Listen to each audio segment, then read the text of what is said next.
پچھلے سال محرم میں ایک خبیث نے جو خباثت کی، اس کے مقابلے میں آپ یقین جانیے ہمارے تمام اکابر علماء کٹھے ہوئے یہیں پر اسلام آباد میں، سب نے متفقہ طور پر اس سے اپنی براءت اور بیزاری کا اظہار کیا، اور پھر یہ کہا کہ ہم اس کے خلاف تھانے میں گئے، ہم نے ایف آئی آر کٹوائی، ہم نے اس پر پابندیاں لگوائیں، لیکن اس کو کون میدان میں لے کر آیا؟ کس نے اس کو موقع فراہم کیا؟ یہ گزشتہ سال کی باتیں ہیں۔ تو اس کا مطلب یہ ہے کہ پیچھے کچھ قوتیں ایسی ہمیشہ ہوتی ہیں جو ایسے عناصر سے استفادہ کرتے ہیں اور معاشرے کو ایک دوسرے کے مقابلے میں کھڑا کر دیتے ہیں، مسالک کو ایک دوسرے کے مقابلے میں کھڑا کر دیتے ہیں۔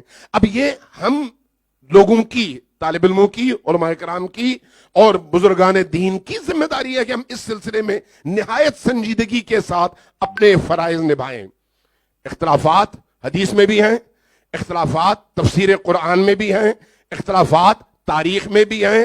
اب اگر آپ نے صرف اختلافات پر ہی توجہ دینی ہو تو پھر آپ کو مغرب کی غلامی سے کوئی آزاد نہیں کر سکتا۔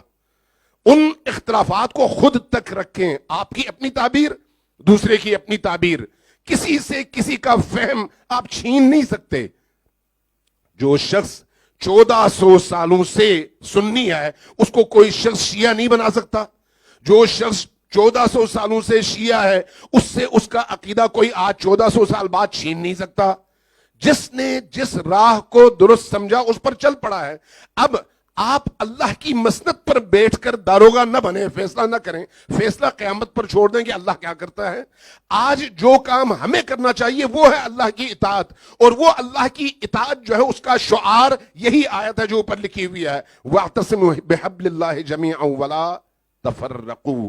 تو ہماری ان مجالس سے تفرقے کا نہیں بلکہ اتحاد امت کا پیغام جانا چاہیے، اور اس طرح کی محافل کو کوئی بھی نتیجہ اس کا آپ کے خیال میں نہ بھی نکلے تو یہ سمجھیے کہ نتیجہ ضرور ہے۔